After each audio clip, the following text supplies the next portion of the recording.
Hola, bienvenidos a Vidas Terapéuticas. Mi nombre es Pablo Vega. Y yo soy Anaís Vargas. Y el día de hoy, pues bueno, vamos a comenzar nuestro episodio de ¿qué pasa con la salud mental hoy en día? Para quienes no nos han escuchado y es tu primera vez aquí, nuestro podcast Vidas Terapéuticas es un podcast que buscamos resolver preguntas sobre salud mental, sobre psicología, con la intención de que puedas conocer un poco más, responder las preguntas y saber un poco de nuestras vidas. El día de hoy, pues bueno, vamos a comenzar el episodio y me gustaría preguntar y abrir el tema. Anaís, ¿por qué escogimos ese tema? ¿Por qué consideras que es importante saber qué pasa con la salud mental hoy en día? Bueno, hola Pablo, ¿cómo estás hoy? Pues un poco iluminado, pero todo bien. Y un poco nostálgicos, bueno, no, contentos, ¿no? Porque se acaba la primera temporada. Sí. Esperando vengan mejores episodios, invitados. ¿Invitados? Digo, ya me adelanté al cierre, pero... ¿no? Estaría interesante tener otras opiniones, otras vidas terapéuticas. Y bueno, y que nos escuchen, los que nos escuchan, que puedan también escribirnos de qué quisieran que habláramos, qué temas les gustaría, cuáles son de interés, o de estos 10 capítulos que hemos estado hablando con el de hoy, qué les ha surgido de dudas, qué más quisieran ahondar en todos estos temas que hemos hablado. Claro, ¿no? Sí. Bueno, me adelanté al cierre un poquito. No pasa nada. Bueno, ¿qué pasa hoy con la salud mental? Yo quisiera empezar hablando de el nombre salud mental como tal. Sí. Siempre se habla de salud mental como algo separado justo a la salud en general, ¿no? Pareciera ser que salud y salud mental son como dos esferas, ¿cierto? Sí, claro. Y a mí realmente lo hablábamos fuera de grabación.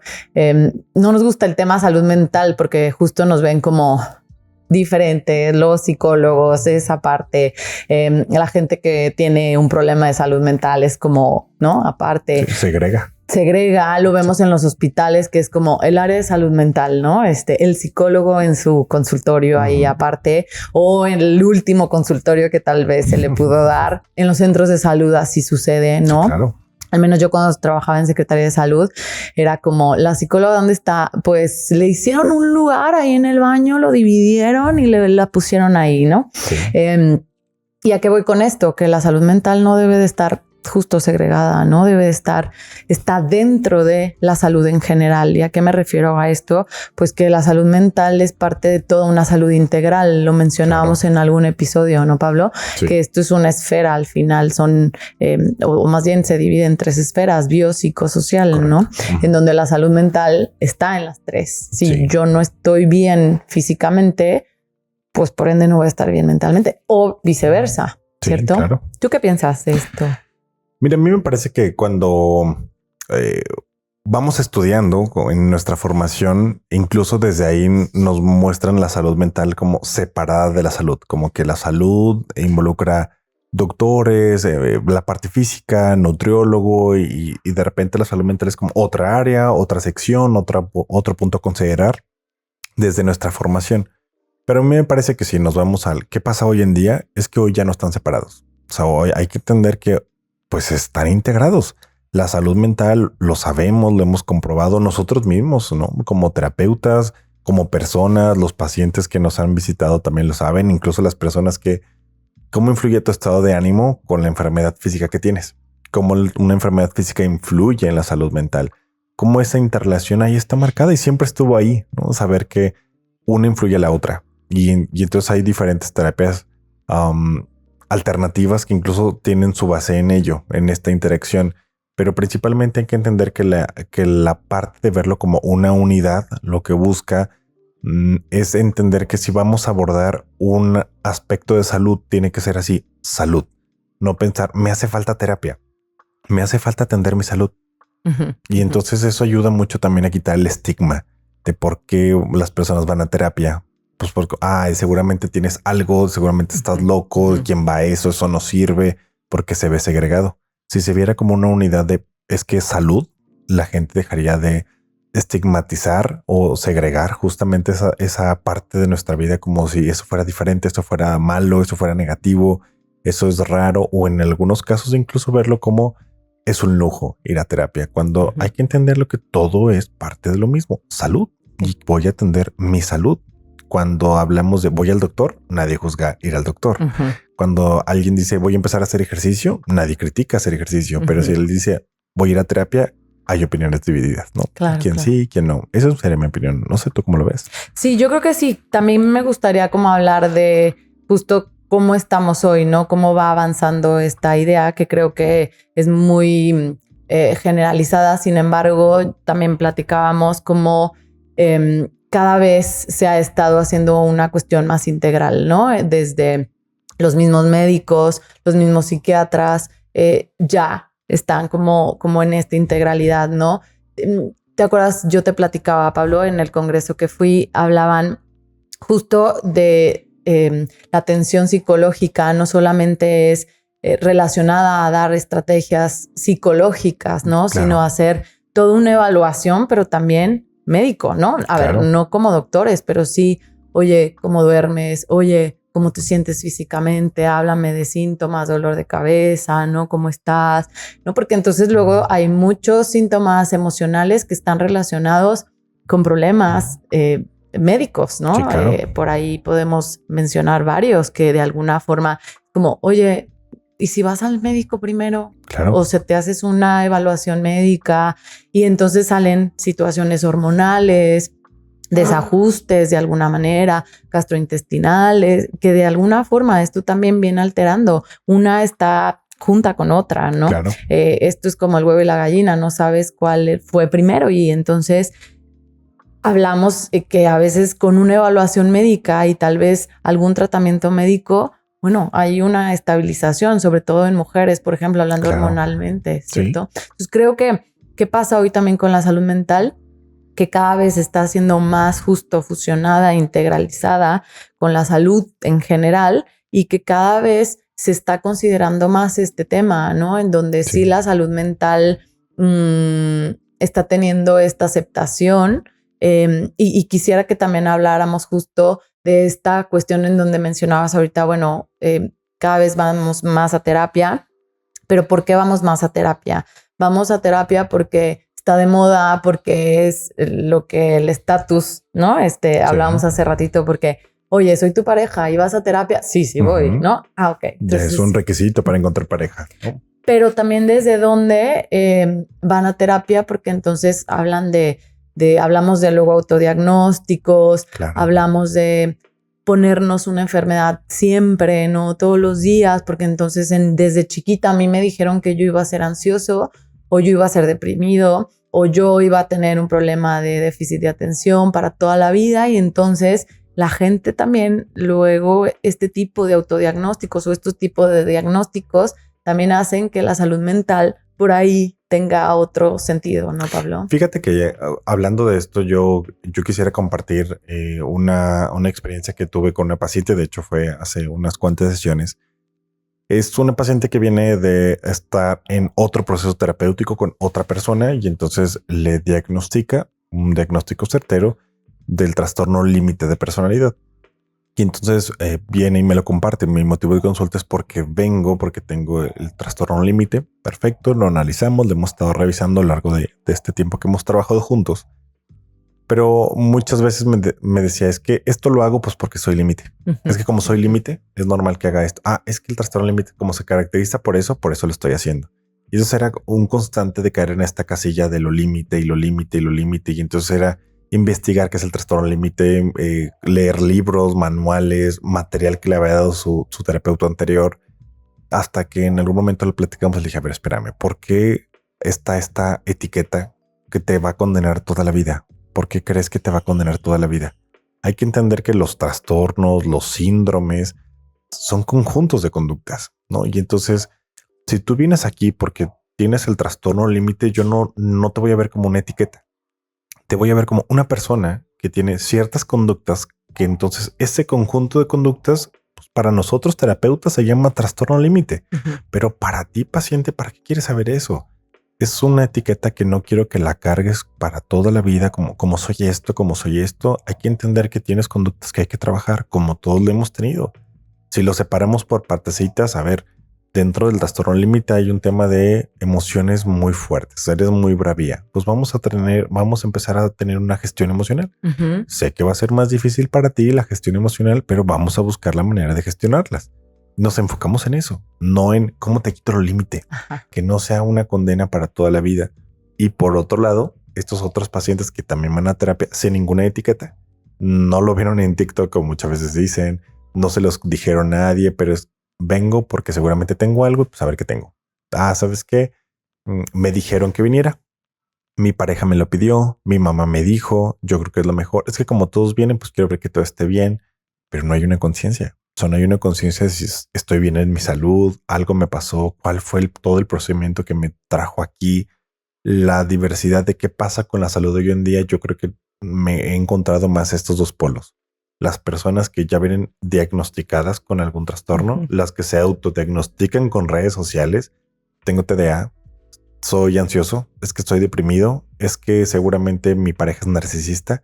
Todo el tiempo es encontrarnos autodiagnósticos no certeros y también los que van sin razón alguna. ¿Qué estoy haciendo aquí? Pues porque tengo que venir, porque vamos, toda mi familia va. Y a veces hasta es una cuestión de estatus. Si vas con N terapeuta, entonces significa que es bueno. Si vas con este otro N terapeuta, no, esta terapia no funciona. Claro, claro. Creo que me he encontrado ese panorama en la salud mental. Ujú. Sí, yo quisiera ver cómo hablamos de la salud mental hoy en día, como por un lado, como segregado de alguna forma de la salud, ¿no? Y que poco a poco creo que hemos estado integrándonos. Pero también hablamos de que cada vez hay una mayor concientización de la gente a atenderse. Sí. Pero por otro lado está esta concientización buscando un diagnóstico, que ahorita yo lo pensaba como cuando llegan los pacientes que tengo, creo que es un poco para tener esta certidumbre de, ok, entonces tengo esto y es como rápido, esto lo tengo y ya con esto me da calma. Es como ir al médico y que me diga, tengo todos estos síntomas, pero dime qué es, ¿no? Y entonces hasta que me dicen, oye, es gripa, diarrea, bueno, no sé, los términos médicos que pudieran utilizarse, me da tranquilidad, ¿no? Creo que pasa lo mismo en la salud mental. Llegan desde un ¿qué tengo? ¿No? Y entonces necesitan el título y la etiqueta. Digo, nosotros nuestro enfoque va muy dirigido más que a dar un diagnóstico, a explicar la funcionalidad de los síntomas, que creo que médicamente luego también eso es bastante funcional, ¿no? Cuando llegan y te dicen, a ver, todos estos síntomas es porque tu corazón, tu cerebro, ¿no? Y entonces dices, ok. Entonces, en realidad funciona más el explicar cómo están funcionando y por qué están funcionando así tus emociones, tus pensamientos, tus conductas, y que de alguna forma este enfoque también es muy funcional porque hacemos entender al paciente que no necesitas una etiqueta para sanar de alguna manera, ¿no? Claro. Y que nosotros tratamos de verlo siempre y que se vean como personas y no como un diagnóstico. Hablábamos del hola, soy Pablo y soy TAG, ¿no? Hola, soy Anaís y soy TOC, ¿no? Como si fuera parte de mí. Ahora, los trastornos, yo creo que como tal, tenemos que empezar a hablar, Pablo, que el libro que diagnostica está hecho por médicos, ¿no? Sí. Que de alguna forma, no quiero juzgar, pero no está hecho por psicólogos, que de alguna forma son los que vienen y atienden a los pacientes en realidad psicológicamente, y que de alguna forma nosotros hemos visto que todos estos criterios que de alguna manera dan un diagnóstico, pues son bastante ambiguos, ¿no? En donde yo puedo decir, sí, check a todo y cuántos diagnósticos no tendríamos, ¿cierto? Sí, claro. Entonces, ¿a qué quiero llegar? A que hoy en día la salud mental tratemos o estamos tratando, al menos nosotros en terapia, de quitar esas etiquetas, de no buscar un diagnóstico. El diagnóstico es para nosotros, pero para nuestra expediente, para crear y diseñar nuestro programa de tratamiento. Pero lo más importante es entender los síntomas, porque entonces esto va a ayudar al paciente, al consultante, al día a día, a entender y aceptar todos estos síntomas, ¿no, Pablo? Fíjate que a mí me parece que hay que dejar claro dos puntos, ¿no? Uno es que el diagnóstico es muy importante, porque es muy importante, pero para el psicólogo. Ajá. El psicólogo tiene este papel de quiero saber cómo estás en tus síntomas para diagnosticarte, pero principalmente para elaborar tu tratamiento, ayudarte a que salgas de ahí, a moverte, a guiarte, a acompañarte, a enseñarte, a instruirte, etc. Y por el punto número 2 es, si el paciente te pide el diagnóstico, tiene derecho a saberlo, pero como terapeuta vamos a evaluar si te va a funcionar más saberlo o no saberlo. Si no te va a funcionar tenerlo porque lo vas a cargar como una etiqueta toda la vida, no te lo vamos a dar. Y más bien te lo vamos a explicar a través de conductas. Si te va a ser muy funcional saberlo porque por fin le vas a dar nombre a algo, pero lo vas a ver como algo a trabajar, te lo vamos a dar con todo gusto. ¿A qué me refiero? Porque muchas veces es esto, ¿no? Pacientes que dicen, dime qué tengo, por favor dime qué tengo, pero tú sabes que se lo dices, se va a autocondenar toda la vida, soy esto. Y hay pacientes que más bien es, oye, esto es normal, esto que me pasará, esto existe, solamente a mí me pasa. Y entonces dices, uno lo va evaluando qué es lo mejor para el paciente. Pero sin importar si es caso 1 o caso 2, lo más importante dentro de la labor terapéutica es el salir de ahí, el tratamiento y que no se pierda este foco de solamente quiero la etiqueta y pum, ya se fue un poco por la ventana. ¿Qué voy a hacer? Claro. En general, yo creo que si ponemos como un hilo conductor de cómo está la salud mental hoy en día, qué es lo que llega al consultorio, qué vemos en el programa, cómo se va pasando, para mí el hilo conductor de todo es la integración de la salud. Verlo entonces una unidad. Tengo algo, tengo esa sintomatología, lo atiendo. Sé que algo no anda bien en mí. No me voy a preocupar por la etiqueta que me voy a colocar y entender que la salud va mucho más allá de solamente ir a terapia, como lo dijimos por ahí en el capítulo número 2. Hay que entender que tiene muchas aristas y es la salud física y es la salud mental y es la salud nutricional y demás, pero todo está en la misma esfera. Salud, autocuidado, y tengo que asegurarme de que en todo lo que involucra la salud yo me pueda sentir mucho mejor. Claro, claro. Yo quisiera hablar también de los tratamientos ahorita que estás diciendo todo esto, el cómo, bueno, tenemos muy poquitos años de diferencia, Pablo, pero en esta gran experiencia como psicóloga o como psicoterapeuta, más bien como psicoterapeuta, como son pocos los años, pero cómo se ha visto esta salud mental, ¿no? Desde, ahorita lo pensaba mientras estabas hablando, cómo de alguna manera la salud mental era como el que viene a consulta es como el paciente, ¿no? Digo, hoy utilizamos paciente, que ya no es un término que nos encante, pero para diferenciar terapeuta y paciente, ¿no? Uh-huh. Pero no desde alguien enfermo y no desde alguien diferente o raro, porque entonces nosotros les decimos a nuestros pacientes, yo también soy paciente, ¿no? Claro. Entonces, para que normalicen el punto de ser un paciente, porque no soy el loco, el enfermo, el malo, el que está, sí, como el etiquetado justo, ¿no? Entonces, claro, esta evolución de cómo se ha estado cambiando justo hasta el nombre de paciente a consultante, a cliente, una persona que llega y pide una atención y nosotros mismos le decimos al cliente, a ver, pues tú eres el que pides, el cliente, ¿qué hace? Viene y pide, ¿no? Sí. ¿Qué necesitas? Y yo veré cómo te ayudo, ¿no? Desde esto, pero también la evolución que ha habido, Pablo,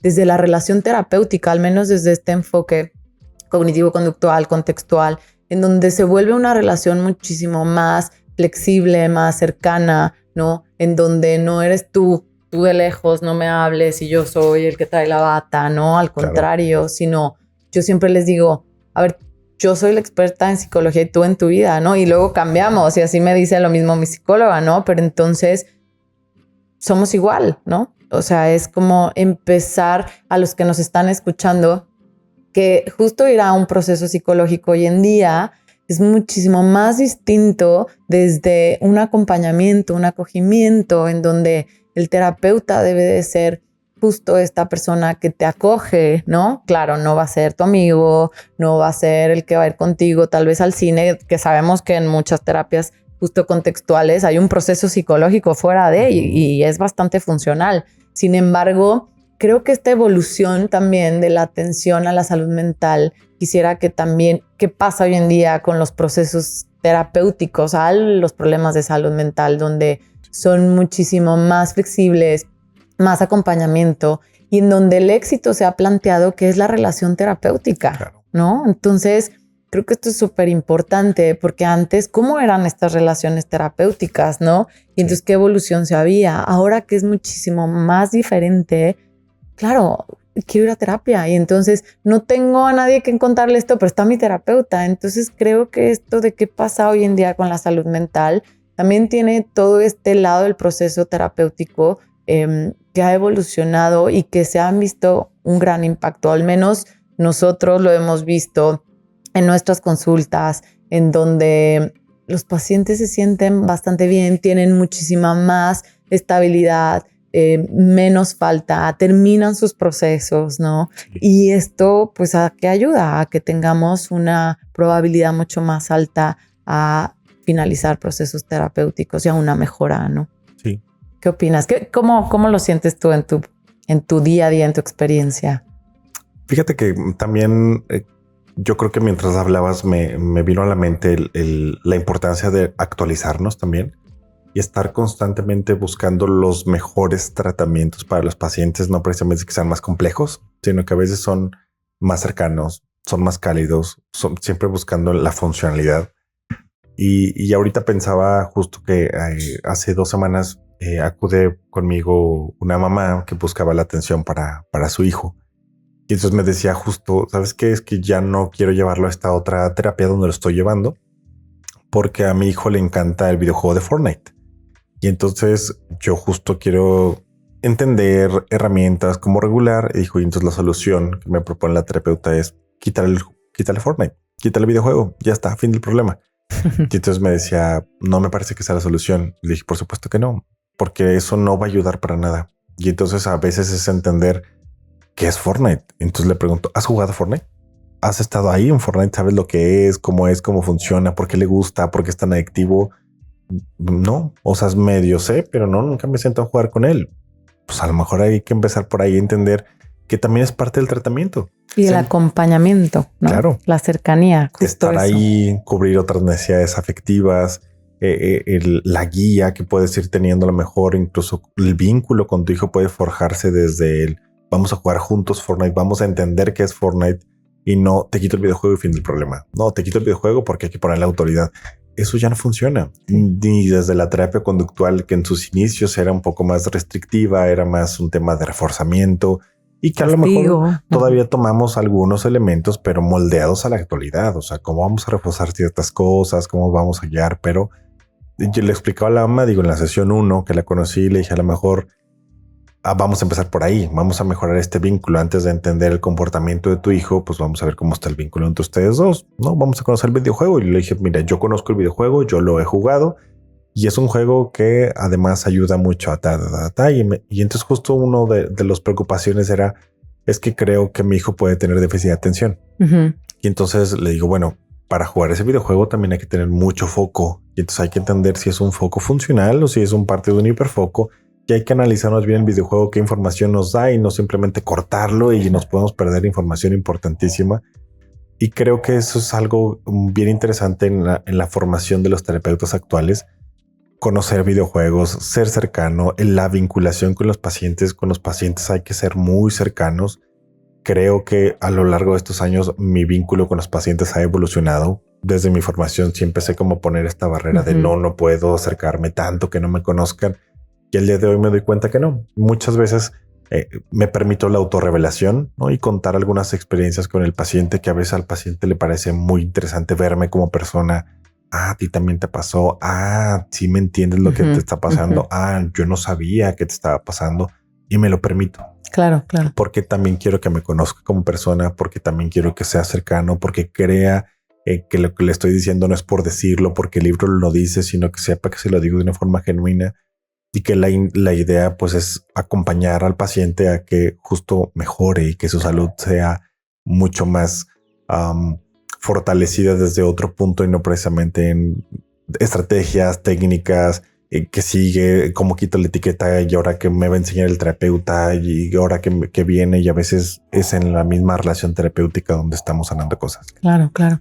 Me acordaba yo también ahorita, como para ir también ahondando esta parte, que ahorita que decías es que creo que mi hijo tiene TDA, ¿no? Y entonces recordaba que cuántos diagnósticos desde el punto de vista que lo veas también son súper funcionales, ¿no? Claro. Digo, hoy acabamos de estar ahí viendo que está la película Intensamente 2, ¿no? Y nos ha estado enseñando todo esto de la funcionalidad de las emociones. Y justo hablando no desde un trastorno, porque entonces, ¿cómo quisiera que nos lleváramos esto? Si lo vemos desde un trastorno, una etiqueta, por supuesto que todo lo que me pasa va a ser disfuncional, malo, ¿no? No me va a ayudar a lograr mis metas y entonces tal vez hasta no tiene cura y entonces voy a terapia pues para mantenerme. Sí. Pero si lo empezamos a ver justo desde este otro panorama como, a ver, este trastorno, es más, sin decirte el nombre, tú lo que tienes es estos pensamientos, estas emociones que te llevan a actuar de esta forma y como resultado o consecuencia estás teniendo esto y esto que mantiene, y a esto se le puede llamar ansiedad, bla, bla, bla.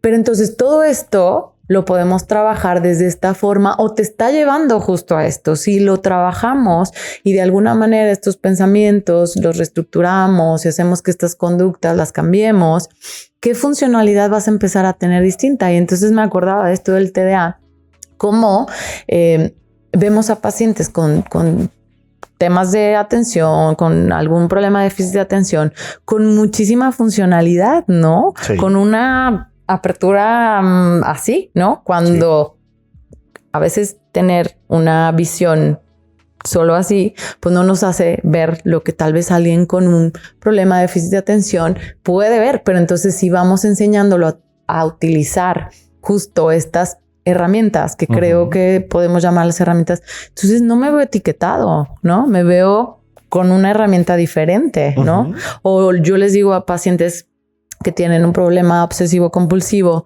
cuando de alguna manera lo focalizamos, lo estabilizamos, entonces esto ayuda muchísimo a lograr metas, ¿no? Laborales, profesionales, académicas, porque ayuda, pero entonces en otras cosas empezamos a dejarlo, a soltarlo, a no tener ese control, pero para esto me ayudó un chorro. Entonces, ¿cómo un mismo problema al final se puede hacer tan funcional? Sí. ¿Cierto, Pablo? Entonces, Claro. como que podamos hablar de la salud mental desde estos dos focos, como quisiéramos, no quisiéramos, como que la mayoría se fuera para este otro lado, ¿no? Sí. Y entonces eso ayudaría a que las personas, todas, se vieran normales, ¿no? Claro. Y con la capacidad y con la esperanza de poder decir, pues puedo ser una persona normal, ¿no? O al menos eso hacemos nosotros en terapia. Los hacemos sentir de esta forma y que se puedan ver así afuera y que hagan que los vean así afuera también. Y me parece que eso es un punto muy relevante. De hecho, me gustaría empezar a cerrar el podcast del día de hoy con esto. Entender que aunque hay síntomas, no precisamente tiene una connotación negativa. Y ya sean síntomas emocionales, síntomas conductuales, síntomas cognitivos, que a veces esos son los que me pueden ayudar para otras cosas, como cuando hay TDA, ok, el tema es que me cuesta mucho trabajo concentrarme en ciertas tareas, pero también existe el hiperfoco y me voy a concentrar demasiado en otras tareas. Y he acompañado a varios niños que tienen el déficit de atención diagnosticado y entonces digo a los papás, la meta va a ser que el niño pueda entender qué es lo que le pasa, pero que pueda utilizar el hiperfoco a su favor. Así es. ¿Qué pasaría si el hiperfoco se activa en actividades mucho más funcionales para él? Estaría genial. No pasa nada si a lo mejor no se concentró viendo la tele. Es lo que menos importa ahora, ¿no? Pero se pudo concentrar en la escuela, se pudo concentrar en aprenderse esto, se pudo concentrar en ser el mejor en el partido de fútbol. El hiperfoco ahí está y entonces tiene otras herramientas. Y no es condenar, tengo TDA, y toda la vida me va a acompañar esto, sino entender que pues tengo otros recursos diferentes y cómo voy a usar mis recursos a mi favor. Claro. Con esta idea, pues bueno, me gustaría cerrar. Yo de este podcast me quedo mucho ver a la salud como un todo, entender que hay diferentes formas de abordarlo y que como terapeutas nos toca estarnos actualizando y formando para que entonces podamos seguir viendo la salud como un todo y ayudar al paciente desde diferentes puntos para llegar a la meta. ¿Tú con qué te quedas, Anaís? Yo me quedo con esto que ahorita estaba abordando, a ver a las personas, que nos veamos como personas, ¿no? Y que todos tenemos recursos, lo hablábamos en un episodio, y que todos tenemos múltiples recursos y a veces, aunque pensemos que lo que tengo no, porque ya fui con 10 psicólogos, con otros 5 psiquiatras y no más nada, no quiere decir que ya me voy a quedar condenado para siempre, ¿no? Y tampoco estoy diciendo, vengan con nosotros porque aquí van a encontrar la cura. No, pero tal vez sí empezar a verlo. Yo me quedaría con, si hacemos cosas diferentes, resultados diferentes van a haber, ¿no? Claro. Entonces, pues bueno, Pablo, quisiera cerrar este podcast también despidiéndonos de esta temporada 1. Primero agradecerte a ti por ayudar a que esto sea real, a este proyecto que creamos hace algunos meses y que con estos 10 episodios que estuvimos hablando puedan venir otros 10, 20, 30, 50 y que obviamente gracias a la gente que nos escucha, que está ahí viéndonos. Y pues nada, ahorita es una despedida de esta temporada, como les decía al inicio, esperando que puedan venir invitados. Por ahí hay una propuesta de tener invitados, hablar de otros temas. Y sí nos encantaría que nos dijeran. Por ahí los pacientes, gente, amigos nos han dicho hablen de este tema. De verdad es bien importante para nosotros porque justo queremos hablar de lo que es interesante o lo que es una necesidad para ustedes, ¿no? Entonces, pues nada, no nos despedimos solo de esta temporada. Esperemos vernos muy pronto. Y pues nada, no sé si quieras tú decir algo. Sí, bueno, pues también gracias a ti por acompañarnos en este espacio ambos, compartiendo cosas, ¿no? Y que también nos puedan conocer, que es el objetivo del podcast, ¿no? O sea, no solo conocernos más tú y yo, saber más del tema, sino que las personas que nos puedan ver, nos puedan estar escuchando, también conozcan nuestras vidas, ¿no? Es la meta de este podcast. Gracias a todos los que nos han acompañado, ya sea en 1, 2, 3 o los 10 episodios. Gracias por dedicarnos un poco de su tiempo, por escuchar un poco de lo que queremos compartir y ojalá nos puedan seguir acompañando en los siguientes episodios que vengan más adelante. Pues nada, gracias Vidas Terapéuticas. Gracias, Pablo. Hasta pronto.